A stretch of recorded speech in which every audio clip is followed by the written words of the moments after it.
저 이제 부동산 마케팅하고 뭐 부동산 광고가 있는데 이건 뭐 분량도 많지 않고요.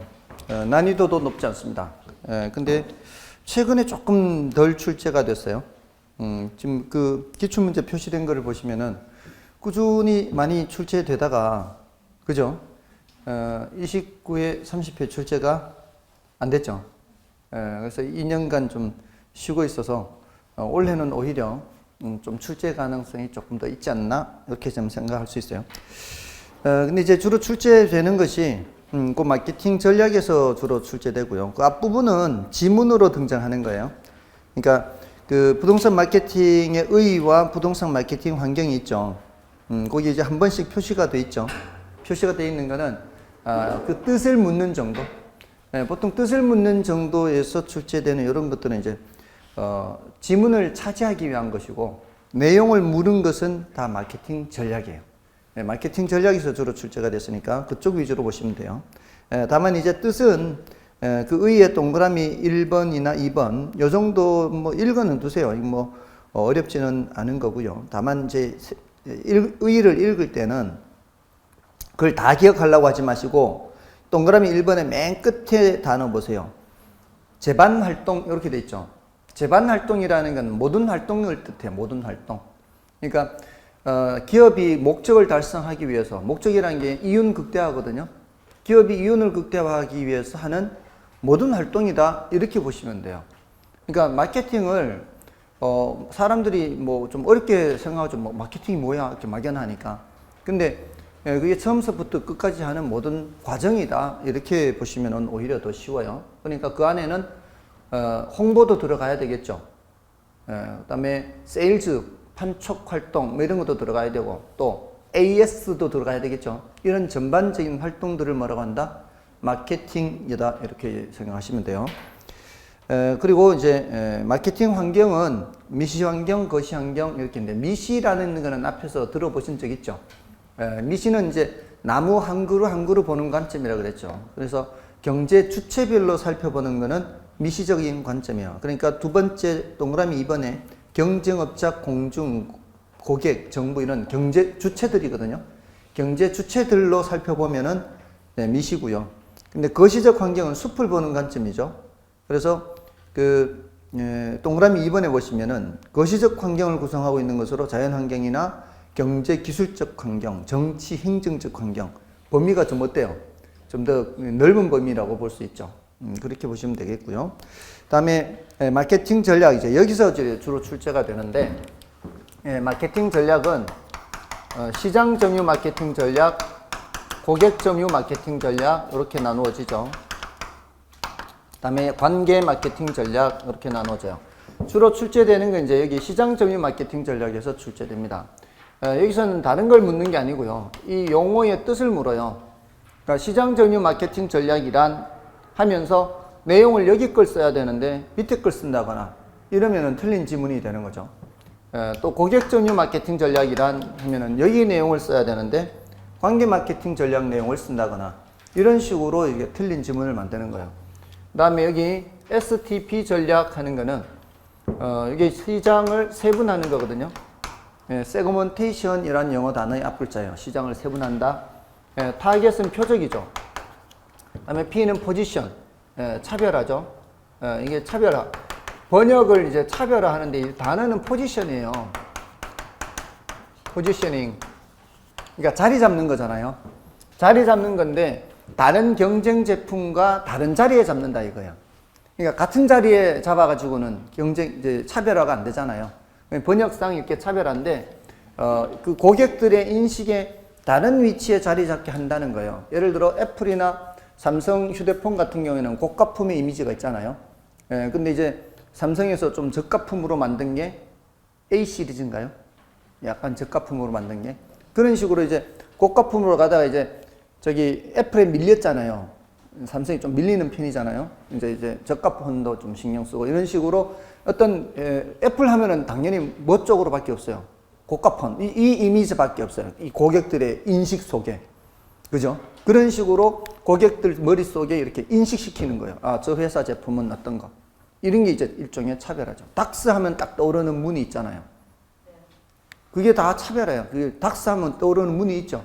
제가 뭐라고 말 안 해도 다들 지금 머릿속에 떠오르잖아요. 그게 인식시키는 거예요. 고객들은. 그게 이 포지셔닝이에요. 그런 식으로 각인을 시키는 거죠. 근데 이제 그 차별화가 네 가지 측면이에요. 네 가지 측면, 4P, 네 가지 측면을 섞으라는 거죠. 여기 이제 가격 측면에서도 차별화하고, 제품 측면에서도 차별화하고, 그다음에 유통 경로 측면에서도 차별화하고, 홍보 촉진 측면에서도 차별화하고, 얘네들이 전부 다 P라는 영어 단어로 시작해요. 이게 price의 P예요. 이게 제품, product의 P예요. 유통 경로, place의 P. 그다음에 홍보 촉진, 프로모션의 P예요. 그러니까 사람들이 P라는 건 다 아니까 어떻게 출제를 한 적이 있는가 하면은 요 포지셔닝을 여기다 집어넣은 거예요. 바꿔가지고. 물론 이걸 이제 바꾸는 거죠. 차별화하고 가로 속에 포지셔닝 이렇게. 그러니까 사람들이 가로 속에 전부 다 P야. 이거 맞네 이렇게. 이러면 틀리는 거죠. 그러니까 이걸 네 가지를 물었다니까요. 4P가 바르게 짝지어진 것은. 그러니까 이것도 P고 다 P네. 그럼 틀리는 거죠. 예, 근데 다 글자가 짝수예요. 짝수. 얘는 홀수예요. 별의별 희한한 방법을 알려드리죠. 아무튼 이게 홍보 촉진이에요. 프로모션. 이렇게 해서 네 가지 측면에서 차별화를 해서 타겟으로 삼은 시장을 점유하는 거예요. 그러니까 먼저 시장을 세분해야 돼요. 이 여러 가지 기준으로 세분을 하는데 인구 경제학적 특성에 따라 수요자층을 세분하는 거예요. 인구 경제학적 특성에 따라 수요자를 세분하는 거예요. 인구 경제학적 특성이라는 건 이런 거죠. 뭐 남성이냐, 여성이냐, 성인이냐, 아동이냐, 또는 뭐 소득 수준이 높은 사람을 타겟으로 할 건가, 그렇지 않은 사람을 타겟으로 할 건가, 이런 식으로 세분을 하는 거죠. 그리고 여기는 뭐예요? 자기가 가장 자신 있는 상품, 자신 있는 상품을 타겟으로 삼아야 되지 않겠어요? 그리고 이제 다른 제품과는 차별화해야 되는 거죠. 저도 늘 상품을 만들고 싶은 욕심이 있어요. 어떤 거를 여러분들한테 이제 제공하는 교재, 교재 중에 어떤 거를 내가 제일 잘 만들 수 있을까? 다른 사람에 비해서. 그래서 제가 사실은 계산 문제집을 만들었거든요. 5년 전에. 5년 전에 만들었는데 이게 홍보를 별로 하지도 않았는데요. 그래도 꽤 매출이 나왔어요. 근데 그 회사가 굉장히 영세한 회사예요. 거의 문 닫았어요. 아무튼 근데 그 내용 자체만으로는 괜찮다고 자부하거든요. 제가 그 교재를 만들었을 당시에는 아무도 계산 문제집 가지고 교재를 만든 사람이 없었어요. 근데 그때가 2014년인가 그랬을 거예요. 2014년도에 계산 문제가 11문제 나온 거예요. 그전엔 6, 7문제 이렇게 나오니까 사람들이 어떤 생각하는가 하면 6, 7문제 그럼 안 풀고 말지 뭐. 안 풀어도 합격하는 사람 많으니까. 실제로 그랬어요. 근데 이제 11문제 나오니까 이게 안 풀고 말지 할 수준이 아니잖아요. 그 이후로 지금 이제 한 해 평균 9.23 되거든요. 매년 9문제에서 10문제 왔다 갔다 해요. 그러니까 이제 좀 부담스럽죠. 그래서 미리 내다보고 이제 교재를 만들어야 되겠다 해서 2015년도에 교재를 만든 거예요. 그래서 이제 아주 영세한 업체라서 처음에 한 200부 찍었어요. 200부. 200부 찍었는데 금방 다 팔렸어요. 그래서 100부 또 찍었어. 또 금방 팔렸어요. 그러니까 5월 달쯤에 책이 나왔는데 5월 말 6월 초에 나왔는데 시험 치기 전까지 한 4,500부 팔았어요. 그 다음 해 전부 팔렸어요. 이게 막 그 홍보를 안 했는데도 막 팔린데 이제 이 회사가 별로 이렇게 사정이 별로 안 좋으니까 홍보가 없어요. 이 홍보를 해. 홍보를 해야 하는데 홍보가 안 되니까 사람들이 잘 모르잖아요. 그래도 아름아름해서도 거의 한 1,500부 정도는 매년 팔았어요. 그러니까 괜찮게 팔린 셈이죠. 물론 여러분들한테 특강할 거예요. 나중에 특강할 때 이제 그 교재의 내용들을 그 핵심을 발췌해가지고 그렇게 할 거예요, 수업을. 그 교재로 할 건데, 근데 그 교재는 아니죠. 그 교재는 아니고 그 내용에 있는 거를 이제 뽑아서 이제 그 핵심되는 내용만 뽑아서 할 건데, 아무튼 그렇게 여기는 그렇게 특강을 해왔어요, 지금까지. 작년에도 그렇고 재작년에도 그렇고. 아무튼 그 아이디어는 괜찮은데 제가 그렇게 했잖아요. 거기에는 제가 제일 잘하겠다 싶은 걸 타겟으로 삼은 거 아니에요. 근데 그 이후에 이제 다른 회사에서도 이제 출판이 되는 거예요, 이제. 다른 회사에서도. 그러니까 다른 회사에서 출판을 할 때는 제가 한 것과는 뭔가 달리 해야 될 거 아니에요. 차별을 해야 될 거라고. 저는 제가 제일 먼저 했으니까 경쟁 제품이 없으니까 무주공산이잖아요. 근데 경쟁 제품은 좀 회사 이름 있는 회사. 그러니까 아무래도 밀리죠. 이런 홍보 같은 게. 그죠? 그러니까 제가 그냥 다른 사람한테 아이디어만 제공하고 그런 셈이 돼버린 거죠. 이제 이름 있는 회사가 해버리면 훨씬 더 그쪽이 유리할 거 아니에요. 근데 그 책을 제가 보지는 않았는데 제가 생각한 아이디어는 뭔가 하면은 이제 여러분한테 나중에 그 자료 나갈 거예요. 대표 예제가 있고 꼭 이제 풀 수 있는 예제가 있고 비슷한 문제 풀 수 있고 이렇게 예제, 유제 이런 식으로 되어 있거든요. 제가 아이디어를 딴 게 그 수학의 정석이에요. 수학의 정석에 예제가 있고 그 밑에 이제 해설이 있고 이제 연습 문제 있잖아요. 그런 식으로 해놨거든요. 그리고 맨 뒤에는 초등학교 가감승제 순서부터 돼 있어요. 부록해서 초등학교 가감승제 순서 해가지고 뭐 퍼센트 개념 막 이런 것도 다 해놨거든요. 아무튼 그래요. 그러니까 늘 뭔가를 하려면은 차별을 해야 되고 자기가 제일 자신 있는 거를 타겟으로 삼아야 되죠. 그렇지 않겠어요? 그러면서 차별을 할 때는 이런 측면을 감안을 해서 가격 전략도 중요하거든요. 가격은 어느 정도로 할 건지, 뭐 이런 유통 경로, 뭐 이런 거, 뭐 인터넷 서점을 주로 할 것인가, 오프라인에 각 학원들 다 돌아다니면서 학원들한테 이렇게 돌리면서 이렇게 할 건가, 뭐 이런 것들을 다 생각을 해야죠. 유통 경로나 홍보 촉진. 그래서 타겟으로 삼은 시장을 점유하는 거고, 요거는 이제 공급자가 어떻게 생각해야 되느냐, 공급자 측면을 중시하는 전략이에요. 근데 이제 고객 점유 마케팅 전략은 아무리 공급자가 그래도 지금 수요자가 어떤 상태인지 보고 마케팅을 해야 되는데 그 수요자 측면을 중시하는 거예요. 이거는 수요자들이 구매를 할 때는 이런 단계를 거친다는 거잖아요. 이런 단계를 거친다는 거예요. 아이다 해서 주목을 하죠. 그리고 흥미를 갖고, 그 다음에 욕망을 갖죠. 그 다음에 액션, 행동으로 나타나죠. 이런 단계를 거치기 때문에 지금 요 단계에 있는 사람은 요렇게, 요 단계에 있는 사람은 요렇게 이렇게 단계별로 접근하라는 거예요. 그래서 고객과의 심리적 접점을 마련하라 그래요. 그러니까 너무 섣불리 이렇게 오려고 하지 마라 이 말이죠. 그래서 고객과의 심리적 접점을 마련해서 마케팅 효과를 극대화하라는 게 고객 전용 마케팅 전략이고요. 관계 마케팅 전략은 앞으로 지속적 관계를 중시하는 거죠. 일회성 거래로 끝내지 말고 지속적 관계를 중시하라 이 말이에요. 그래서 이거는 브랜드 문제와 관계 있다. 뭐 이렇게 얘기합니다. 왜냐하면은 부동산의 경우에는 지속적 관계라는 게 일반 재화처럼 쉽지 않아요. 일반 재화는 뭐 계속 반복 구매가 쉽잖아요. 근데 부동산은 반복 구매라는 게 쉽지 않잖아요. 그러니까 다른 사람들이 써본 평판을 듣는 거거든요. 이게 브랜드가 평판이에요, 평판. 그러니까 다른 사람들이 써본 평판을 들으면 아 나도 저거 나중에 분양받아야 되겠다. 분양받을 일이 있으면 이렇게 하는 거거든요. 그래서 이 부동산의 관계 마케팅 전략에서는 이제 브랜드 평판과 관련된다. 이렇게 얘기를 합니다. 자, 이런 정도고요. 그 세부적인 내용은 이제 여러분들이 좀 확인하죠. 지금 이거는 계속 좀 말씀을 드려왔으니까 이 정도로 하고요.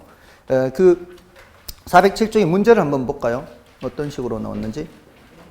부동산 마케팅에 관한 설명으로 틀린 것은 1번의 셀링 포인트는 상품으로서 부동산이 지니는 여러 특징 중 구매자의 욕망을 만족시켜주는 특징을 말한다. 자, 여기서 셀링 포인트는 뭔가 하면 혹시 중개사법에서 들어보신 적 있나요? 셀링 포인트? 안 들어보셨어요?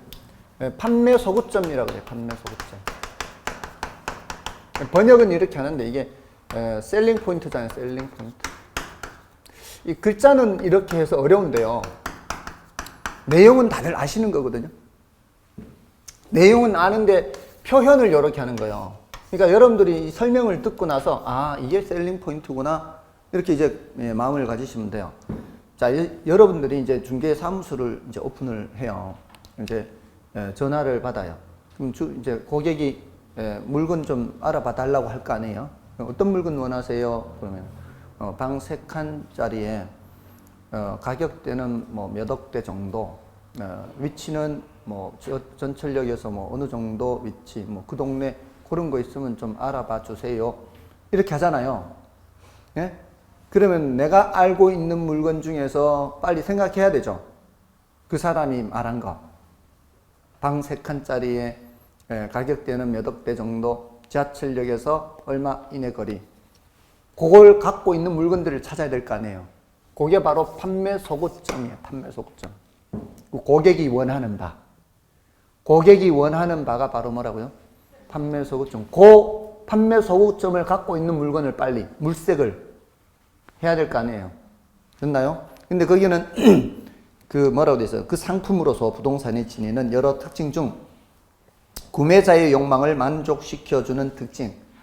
그러니까 구매자의 욕망을 만족시켜주는 모든 특징을 다 갖고 있으면 그 물건이 바로 그 고객한테 딱 맞는 거죠. 맞나요? 근데 그런 물건이 없으면 그나마 제일 비슷한 걸 빨리 찾아야 될 거 아니에요. 뭔 뜻인지 아시겠죠?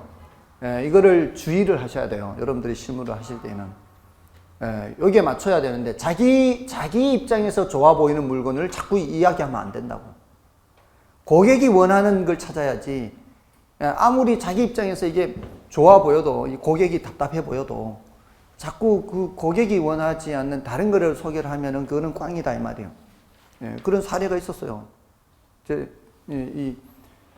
50억 한 60억 정도 되는 물건을 알아보는 고객이 있었어요. 제가 아는 분이 이렇게 알아봐 달라 그랬어요. 종교사를 좀 소개시켜 달라고.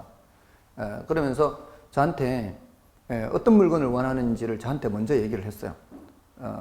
뭐 이렇게 사무용 빌딩이면 좋겠다. 또는 뭐 저기 뭐냐 그 학원, 구체적으로 학원 또는 뭐 조그만 내과 의원이나 뭐 이런 병원 이런 거 약국 들어서 있고 뭐 이런 건물들. 이런 건물들이면은 좋겠다. 그렇게 얘기하고 구체적으로 이런 건물은 안 좋다. 뭐 1층은 식당, 2층은 술집, 3층은 노래방, 4층은 안마시술소. 뭐 이런 거는 별로 안 좋다. 이렇게 이제 구체적으로 얘기를 했어요. 근데 이제 저도 고민을 했어요. 누구한테 이거 소개시켜줄까?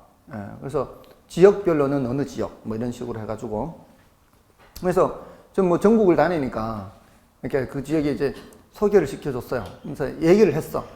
이런 물건을 원한다더라. 그랬는데 이 사람이 자기한테 그런 물건이 없었는 거예요. 자기한테 그런 물건이 없고 갖고 있는 물건이 어떤 물건인가 하면 1층은 식당, 2층은 술집, 3층은 노래방, 4층은 안마시술소. 그리고 이 수익률도 괜찮기는 했나 봐요. 이게 한복판에 있어가지고 공실이 거의 없고 늘 대기 손님이 있고 이런 물건이 마침 나왔는데 이게 참 좋다. 근데 이걸 자꾸 얘기한 거예요. 자꾸. 수익률 좋다는 이유로. 근데 이 사람은 그걸 원하는 게 아니에요. 그 사람들마다 선호하는 물건이 있잖아요. 아무리 그런 물건이라 하더라도 혹시나 그런 물건에 뭐 이렇게 미성년자에 출입해가지고 이렇게 단속돼가지고 문 닫는 일이 생긴다거나 뭐 이런 뭐 폭력 사건에 연루된다거나 이렇게 해서 뭐 문 닫고 이러면 임대료 제대로 못 받고 이런 거를 이제 아는 거죠. 그러니까 그런 경험을 해 봤거나 그러니까 그런 걸 안 좋아하는 거예요. 그런 게 귀찮으니까. 뭔 뜻인지 아시겠죠? 근데 자꾸 그런 거를 권하니까 그 다음부터는 어떻게 되는지 아세요? 끊기는 거죠. 이 물주가. 만약에 그렇게 하지 않고 거기 이제 나지가 있었는데 그 나지를 개발할 수도 있거든요. 그런 식으로 그런 건물, 그런 용도의 건물로. 그럼 차라리 그렇게 권하면 차라리 그게 나을 수가 있거든요. 나지가 있는데 거기에 이제 사무용 빌딩 지으면 되잖아요. 그렇게 권하거나 여건이 안 맞으면 그냥 최선을 다해서 그렇게 했으면 나중에라도 또 연락을 할 거 아니에요. 근데 이제 아예 끊겨버리는 거죠. 중요한 물줄을 놓치는 거예요. 그러면 뭔 뜻인지 아시죠? 이 셀링 포인트예요. 셀링 포인트. 물건이 갖고 있는 그런 특징을 뭐라고 한다? 셀링 포인트다. 이렇게 이제 영어로는 셀링 포인트잖아요. 이제 느낌이 오죠. 이제 뭔지 그렇게 알고 있으면 되는 그게 셀링 포인트구나. 그다음에 이번에 고객 점유 마케팅 전략이란 공급자 중심의 마케팅 전략으로 표적 시장을 선정하거나 틈새 시장을 점유하는 전략이다. 자, 이 공급자 중심의 마케팅 전략이 뭐예요? 저 세 개 중에서 시장 점유 마케팅 전략이죠. 여기 이렇게 틀린 지문을 만든다 이 말이에요. 고객 점유 마케팅 전략 하면 뭐가 나와야 돼요? 아이다 이게 AID 고객의 심리 상태가 나오는 거예요. 고객의 심리 상태. 아이다가 나와야 돼요. 그러니까 어떤 키워드가 나왔을 때 거기에서 바로 뭐가 연상이 되도록 훈련을 해야 돼요. 그죠? 고객 점유하면은 고객의 심리 상태 이게 나와야 된다고. 그러면은 읽으면서 금방 체크를 할 수가 있어요. 그렇지 않겠어요? 그 읽으면서 생각하면 늦었어요. 이 키워드가 나왔을 때 바로 머릿속에 떠올라야 돼요. 그렇게 자꾸 훈련을 하셔야 된다고. 그다음에 그 관계 마케팅 전략에서는 관계 하잖아요, 지금. 그럼 지속적 관계 이렇게 나와야 되는 거죠. 공급자와 소비자와의 관계를, 소비자의 관계를 일회적이 아닌 지속적 관계로 유지하려 한다. 맞고요. 그다음에 STP 전략은 시장 세분화, 세그멘테이션, 표적 시장 선정, 타겟팅, 그다음에 포지셔닝으로 구성된다. 그렇죠. 아이다는 주의, 관심, 욕망, 행동의 단계가 있다. 이렇게 별로 어렵지 않게 나온다 이 말이죠. 그다음에 부동산 광고는 지금 뭐 10년 넘었는데요. 출제된 지가. 몇 가지만 좀 체크해 보겠습니다. 의의는 여러분이 보시고요. 특징의 4번을 보세요. 광고의 양면성. 광고의 양면성 해서 자, 요거는 광고라는 게 부동산 광고는 사는 사람을 대상으로 하기도 하고 파는 사람을 대상으로 한다. 이렇게 그런 양면성이에요. 그러니까 매수인, 매도인 모두를 대상으로 한다. 특히 중개 광고는 더 그렇죠. 중개 광고는 더 그렇습니다. 매수인을 대상으로 할 수도 있고 매도인을 대상으로 할 수도 있다. 그다음에 부동산 광고 분류에서 목적에 따른 분류 있죠. 그 기업 광고, 인명 광고 이렇게 하는데 기업 광고나 인명 광고는 내용은 같아요. 그 이름을 알리는 거예요.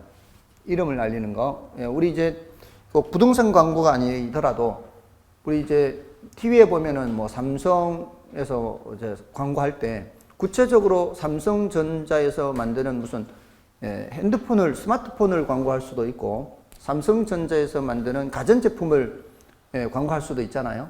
근데 어떤 경우도 있어요. 그냥 쭉 해놓고는 삼성 끝나죠.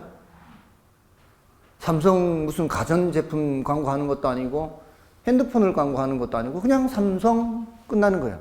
그런 것들은 이런 기업 광고가 되는 거죠. 아시겠죠? 그건 특정 물건을 광고하는 게 아니다 말이에요. 그 특정 물건을 광고하는 건 특정 광고예요. 예를 들어서 뭐 롯데캐슬이라 하더라도 어느 지역에 무슨 동에 있는 롯데캐슬 이렇게 하면 뭐예요? 그건 특정 광고가 되는 거예요. 그 특정 부동산을 그걸 광고하는 거니까 저기 분양하나 보다 이렇게 특정 물건을 광고하는 거죠. 그다음에 이제 계몽 광고 있죠. 계몽 광고는 뭔가를 사람들이 모르는 거를 알게 해주는 거예요. 계몽시킨다 그러잖아요. 그거는 사람들이 모르는 거를 알게 해주는 광고. 대표적인 광고가 자일리톨 껌 광고예요.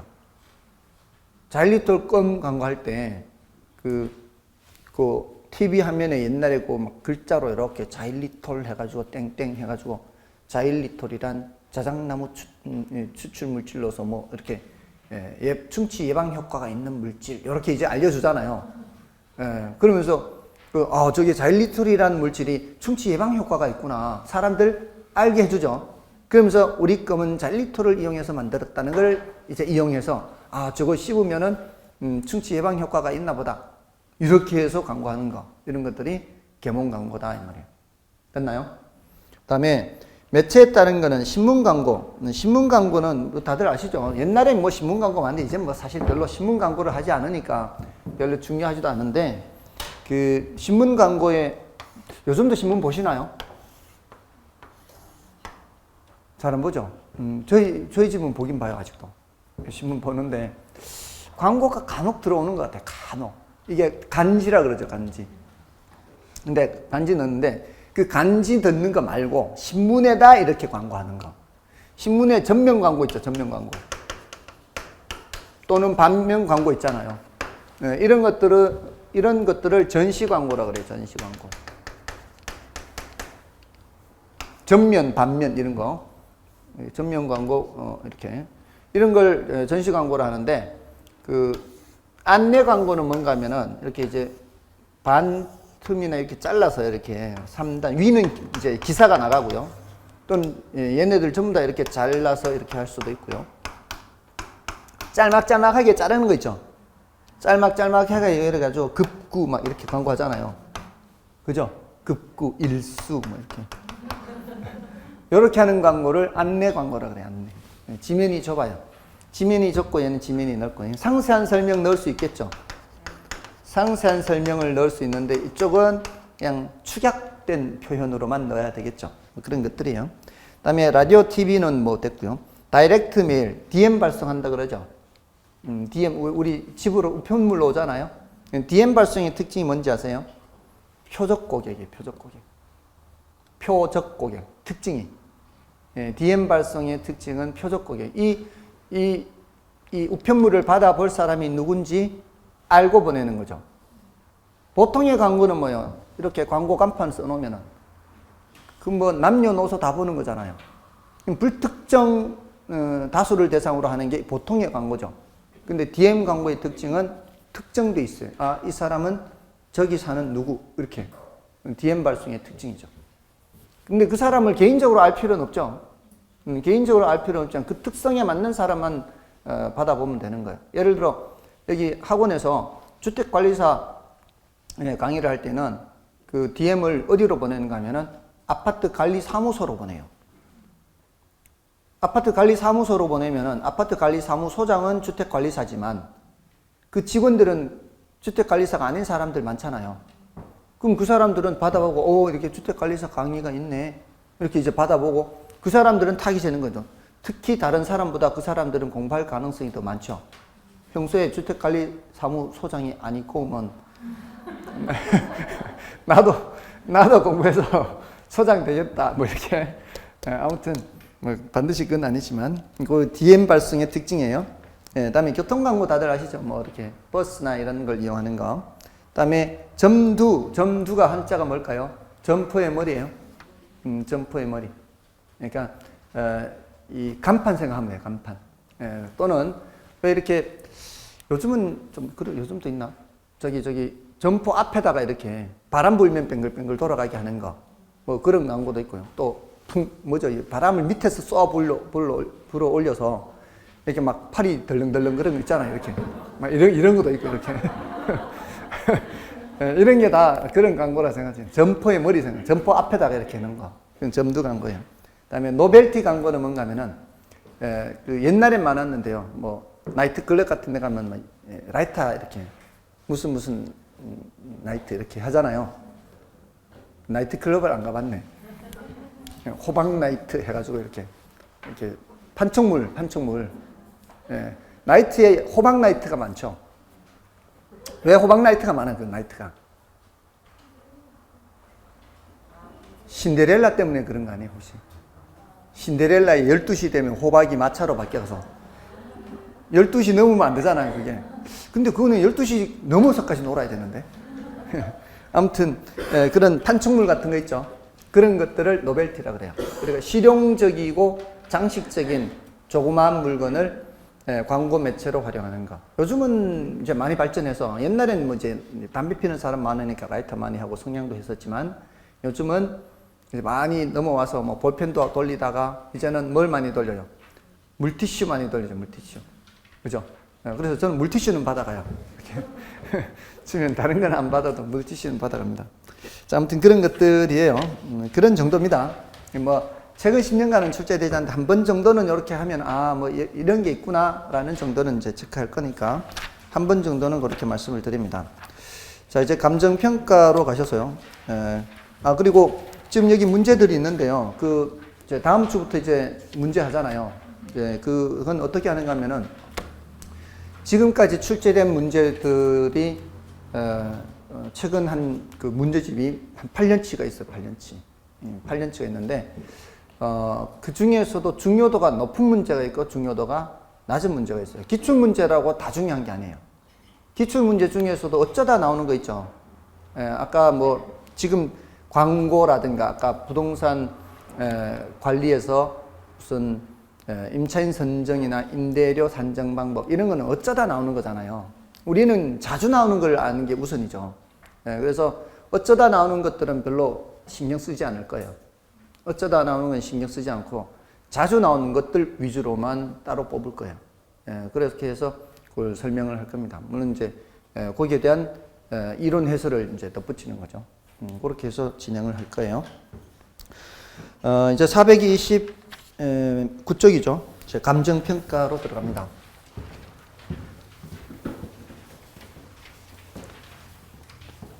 자, 이 감정평가 기초 앞부분에서는 이제 감정평가 분류가 있거든요, 여기. 네, 감평기초. 네, 감정평가 분류. 자, 일단 그 앞에 감평 분류가 그 402쪽의 감정평가의 개념은 동그라미 1번 정도 보시면 돼요. 거기 동그라미 1번에 토지 등의 경제적 가치를 판정하여 그 결과를 가액으로 표시하는 것 이렇게 있거든요. 그래서 책 갈 건 이제 뭐 한 번도 출제는 안 됐는데 요거 토지 등입니다. 토지 등. 토지 등 요거는 토지만 있는 것은 아니란 얘기죠. 토지 말고 다른 것도 있다 이런 뜻이에요. 그리고 그 경제적 가치 밑줄 그으면 되죠. 다른 그 가치가 아니고 문화적 가치나 뭐 사회적 가치 뭐 이런 가치가 아니고 무슨 가치예요? 경제적 가치예요. 그래서 그 결과를 뭐로 표시해야 돼요? 가액으로 표시해요. 또는 뭐 가액, 가격 뭐 같은 개념인데요. 가액으로 표시 이렇게. 다음에 이제 밑에 감정평가 분류에서는 그 제도상의 분류 이런 단어는 알 필요 없어요. 그냥 공적평가와 공인평가를 구별만 하면 돼요. 이 공적평가는 공적기관이 평가 이렇게 하면 돼요. 공적기관이 평가. 그러니까 공적기관이 평가한다는 거는 공무원이 하는 거예요. 공무원. 근데 우리나라는 그렇게 하는 게 아니에요. 우리나라는 공무원이 평가하는 게 아니고 공인감정평가사가 하는 거죠. 그래서 우리나라는 무슨 평가제도다? 공인평가제도다. 이렇게 우리나라는 공인평가, 공인감정평가사 생각하면 돼요. 우리나라는 웬만하면 다 공인제도죠. 공인중개사. 공무원이 아니에요. 공무원 아니잖아요. 정부가 자격을 부여한 개인이죠. 공인은 다 그런 거예요. 우리나라는 거의 대부분 그렇습니다. 그 다음에 필수평가, 임의평가. 필수는 반드시 해야 되는 거. 임의는 해도 되고 안 해도 되는 거. 별로 어렵지 않죠, 이건.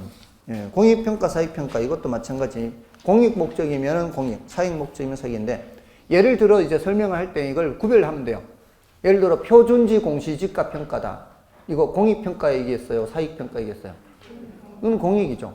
또 보상평가, 공익평가죠. 근데 담보평가, 우리 담보대출 받을 때 이런 건 사익평가란 말이에요. 또 내가 매매를 하고 싶은데 사고 싶은데 내가 저 중개사 말도 들어보고 감정평가사 평가도 좀 들어보고 이렇게 여러 군데 알아보잖아요. 이렇게 알아볼 때 그럴 목적으로 감정평가사 말도 좀 들어볼 목적으로 평가 의뢰할 수 있잖아요. 매매를 위해서. 그렇게 하는 거는 무슨 평가? 그러면은 이제 사익평가 이렇게 되는 거죠. 매매 또는 경매 이런 것들은 자 그렇게 구별하면 돼요. 그 다음에 법정평가는 뭐겠어요? 법에 정한 대로 평가하는 거예요. 왜 법에 정한 대로 평가하겠어요? 그게 중요하기 때문이죠. 그러면 주로 얘는 위에 공익, 사익 중에 어디로 가겠어요? 공익평가로 가는 거예요. 그 위에 필수평가, 임의평가라면 필수평가로 연결이 되는 거죠. 자, 그거는 뭐 이제 이 정도면 돼요. 근데 이제 더 중요한 거는 업무기술상 분류에서 현조기소 요거 이 업무기술상 분류에서 현황평가, 조건부평가, 그 다음에 기한부평가, 그 다음에 소급평가. 자, 이렇게 이걸 구별하는 거예요. 이제 현황평가가 원칙이에요. 요거는 이제 이렇게 구별을 해요. 요 둘씩 짝을 지어서. 요 위에 게 더 중요합니다. 위에 게 더 중요해요. 밑에 거보다. 현황평가 원칙은 예외인데, 얘네들은 다 예외예요. 예외예요. 현황평가는 지금 상태대로 평가하는 걸 말해요. 네, 물건이 있는 상태대로 평가하는 걸 현황평가라 하는데 건부지 평가가 대표적이에요. 건부지가 뭐예요? 건부지. 지상에 건물이 있는 밑에 땅을 말하죠. 지상 위에 건물이 있는 밑에 땅을 건부지라고 하죠. 건물까지 얘기하는 거예요. 땅만 말하는 거예요. 땅만 말하는 거죠. 건물까지 말하면 뭐라 그래야 돼요? 또 한 더 달 됐다고 또 까먹었죠. 복합부동산. 이제 들으면 이제는 알고, 이게 듣기 전에 말을 해야 될 단계가 돼야 돼요. 예, 근데 뭐 아직도 6개월 남았으니까. 아직 6개월 남았어요. 복합부동산이고, 이거 땅만 말하는 게 뭐라고요? 건부지. 땅만 말하면 땅만. 요, 낮이하고 비교하잖아요. 그죠? 근데 이게 밑에 건부지를 평가할 때 지상의 건물 상태 때문에 뭐가 발생할 수도 있다 그랬어요. 건부 감가 또는 건부 증가가 발생하는 거잖아요. 건부 감가가 일반적이고 건부 증가가 예외적이다 이렇게 했잖아요. 이게 예외적, 이게 일반적. 자, 이러면은 일반적으로는 낮이 상태 가격보다 건부지 상태 가격이 어때요? 더 낮단 말이에요. 자, 이런 상태인데도 불구하고, 지금 얘가 이런 상태인데도 불구하고, 낮이라고 생각하고 평가해라 하는 게 뭐예요? 이게 조건부 평가예요. 지금 현재 상태는 어떤데? 요 상태. 건물이 있는 상태예요. 건물이 있는 상태인데, 낮이라고 생각하면 얼마짜리냐? 요렇게 평가하는 게 뭐다? 예, 조건부 평가다. 이게 어떤 게 있는가 하면은, 표준지 공시지가 평가예요.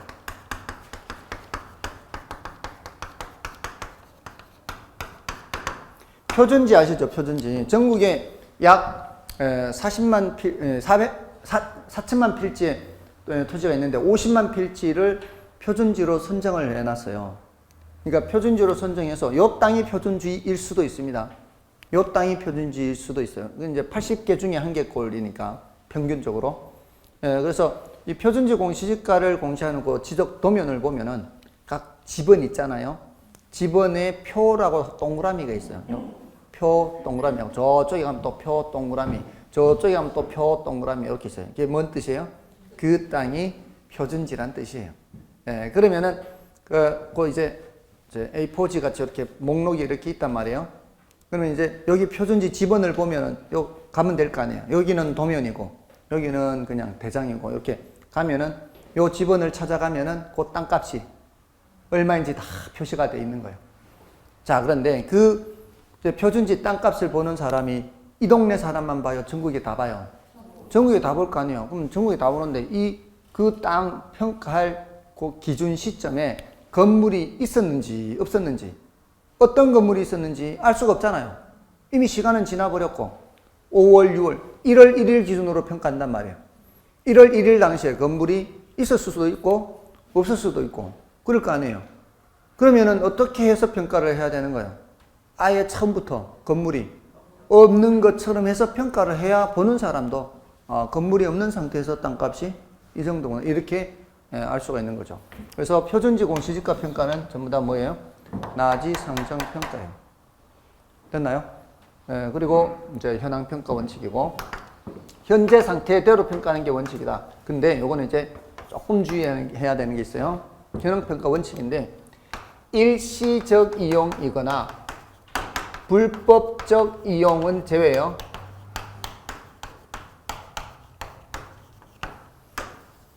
일시적이거나 불법적 이용은 제외해야 되겠죠.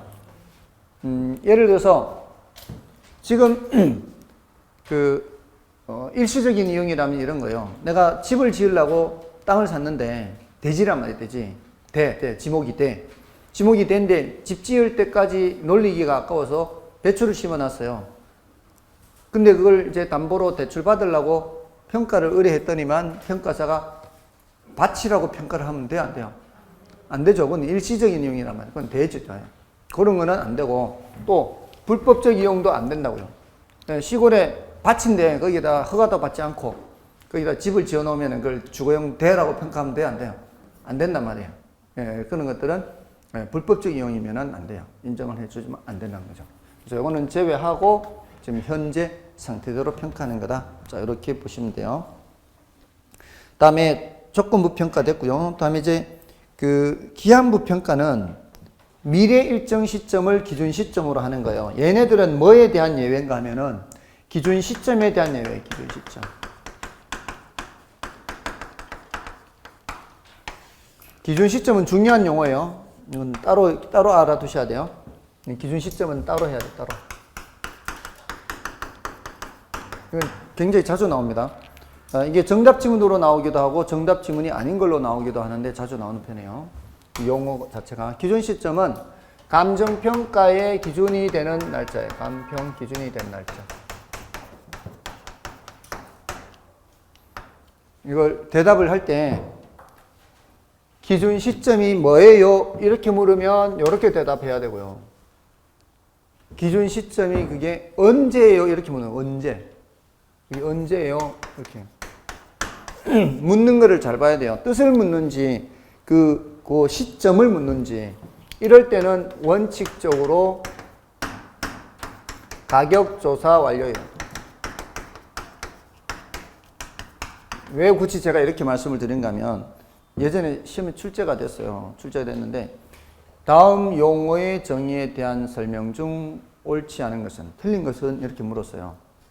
용어의 정의를 물었죠. 정의, 뜻.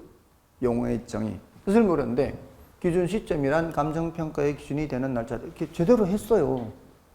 제대로 돼 있는데 사람들이 자꾸 이걸 따로 생각하는 걸. 아니 기준 시점은 가격조사 완료일인데 왜 이거 틀렸지 않았냐 이렇게. 문제를 잘못 읽고 이 답은 딴 데 있는데 기준 시점은 감정평가의 기준이 되는 날짜입니다 하면 그 용어의 정의 맞아요 안 맞아요? 맞아요. 뜻을 물었으니까. 근데 언제인지를 물은 게 아니다 이 말이에요.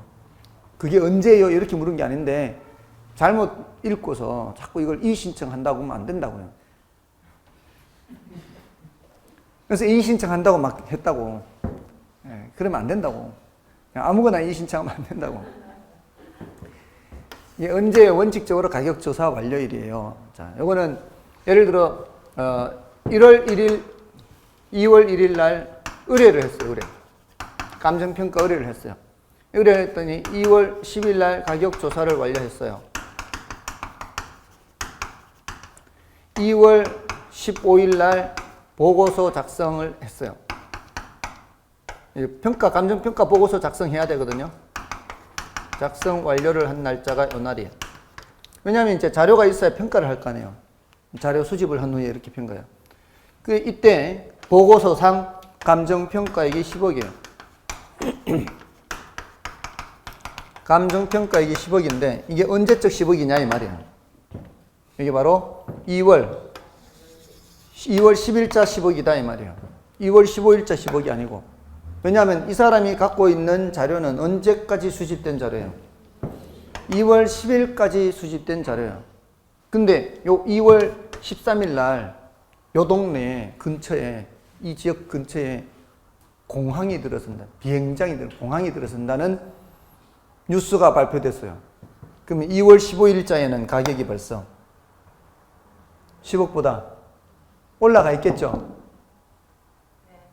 맞아요, 안 해요. 2월 13일 날 개발 계획이 발표됐다고요. 2월 13일 날 개발 계획이 발표되면은 2월 15일 그 부동산 가격은 이미 10억을 넘어섰어요. 근데 이 사람은 그 자료는 없단 말이에요. 그 자료는 없이 그냥 2월 10일자 자료까지만 가지고 평가를 했기 때문에 이런 결과가 나올 수도 있다 이 말이에요. 그러니까 언제적 가격이라고 해야 돼요?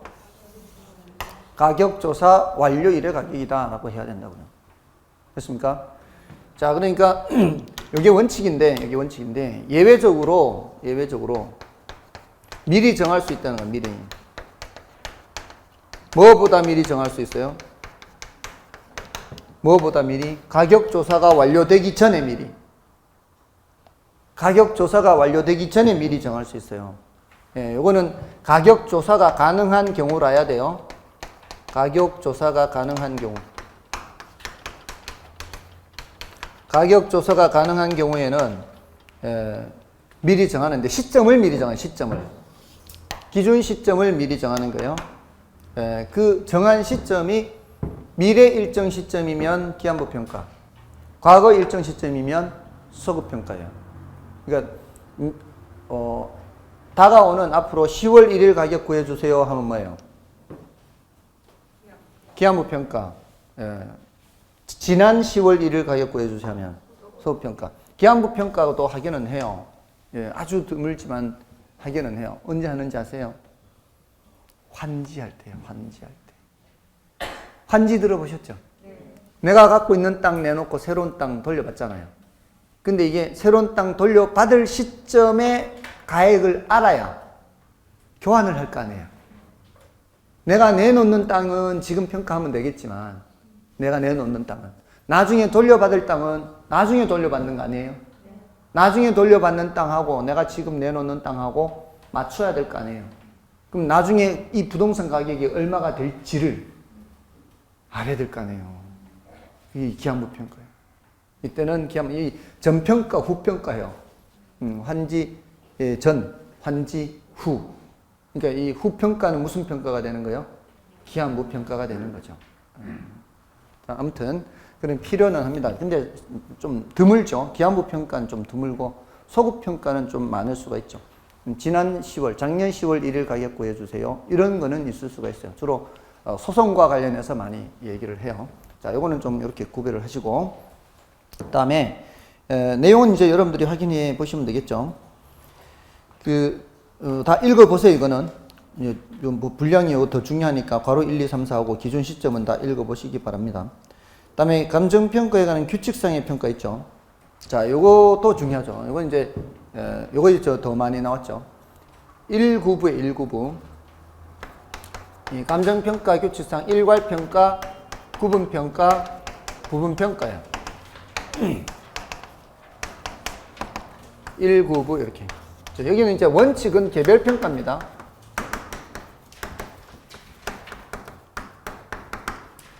얘네들은 예외가 되는 거죠. 원칙은 개별평가라는 얘기는 물건마다 향하는, 물건마다. 개별 물건마다 하는 평가가 개별평가예요. 그래서, 이 일괄평가는 이제 어떤 경우하면 일체로 거래되거나 용도상 불가분 관계 있을 때요. 용도상 나눌 수가 없을 때. 예를 들어, 아파트 같은 경우, 대지권하고 건물 부분. 함께 거래하죠, 보통. 단독주택의 경우에도 함께 거래하지 않나요? 예, 건물과 이거 함께 거래해, 함께. 이러면은 다 일괄평가예요. 용도상 불가분의 관계. 지난번에 제가 그런 말씀 드렸죠. 그 루리스 말씀드릴 때. 예, 어떤 건물이 깔고 앉아있는 땅이 두 필지 이상이 될 때가 있잖아요. 같은 건물이 깔고 앉아있어요. 그러면 이쪽 필지, 저쪽 필지 나눌 수 있어요? 못 나누잖아요, 그때는. 예, 그럴 때는 이 필지가 몇 개의 획지가 될 수도 있어요. 이 필지가 1획지 될 수도 있죠. 이럴 때는 나눌 수가 없잖아요. 그럴 때는 그냥 한 번만에 하는 거죠. 그래서 일괄평가는 일괄. 일괄평가하는 거예요. 근데 구분평가는 뭐예요? 이거는 가치를 달리하는 경우죠. 가치를 달리하는 경우에는 각각 평가할 수도 있어요. 복합용도 건물의 경우 상가 부분과 주택 부분이 있을 수 있잖아요. 각각 그럴 수도 있고 또 요것처럼 방금 위에 한 필지인데 몇 개의 획지가 될 수 있어요? 2획지가 될 수 있죠. 땅값이 달라요. 한 개 필지인데 저쪽 땅값, 이쪽 땅값이 달라요. 그럼 어떻게 해요? 이건 이제 앞에서도 공부를 했었던 거죠. 필지 획지 할 때 공부를 했던 거예요. 기억이 새록새록 나시나요? 다음에 이제 부분평가는 부분만 평가예요. 부분만 평가. 일부분만 평가하는 거예요. 그러니까 일체로 이용되고 있는 물건의 일부는 평가하지 아니함이 원칙이에요. 하나로 이용되는 물건의 일부는 평가하지 아니함이 원칙이라고요. 근데 평가에 특수한 목적이나 합리적 조건이 수반되는 경우에는 이 부분만 평가할 수 있다, 없다? 있다. 여기 도시계획도로가 이렇게 지나간단 말이에요. 도시계획도로가 이렇게 지나가면은 당연히 평가 요것만 해서 보상금 줘야 될 거 아니에요. 요 부분 보상해 줄 필요 없죠. 요 부분만 보상하면 되잖아요. 무슨 평가예요? 부분평가죠. 이거 말고도 또 있어요. 꼭 이런 경우뿐만이 아니죠. 제가 이런 그림을 그린 적 있을 거예요.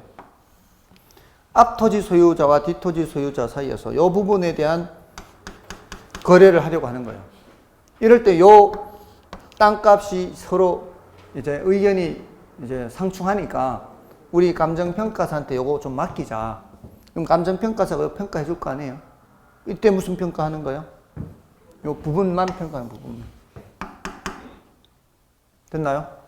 이 부분만 하는 거예요, 부분만. 됐죠? 자, 이럴 때 그렇게 평가를 할 수 있습니다. 그래서 교재에서 체크하실 때도 일괄평가의 경우에는 그 키워드가 뭐라고요? 일괄평가의 경우는 교재에서 의의에 있어요, 의의에. 의의의 첫 번째 줄 끝에 일체로 거래 이렇게 있죠. 일체로 거래. 두 번째 줄에는 용도상 불가분의 관계 이렇게 있죠. 용도상 불가분의 관계. 자, 그럴 때는 이제 일괄해서 평가하고 얘는 이제 여러분이 봐주시고요. 밑에 구분평가에서는 키워드가 가치를 달리하는 여기 키워드예요. 가치를 달리하는. 그리고 이제 넘어가셔서 구분평가에 의해서 그 니은의 주상복합 건물은 구분해서 평가할 수 있죠. 주택 부분과 상가 부분. 또 하나의 필지라도 가치를 달리하는 부분은 이제 여러 개의 획지로 구분해서 평가할 수 있고요. 그다음에 부분평가는 뭐예요? 부분평가. 부분만 평가하는 거죠. 대상 물건의 일부분에 대하여, 일부분에 대하여. 자, 그럼 됐습니다. 나머지는 여러분이 확인해 주시고요. 자, 이제 가치와 가격. 자, 요거는 좀 쉬고 하겠습니다.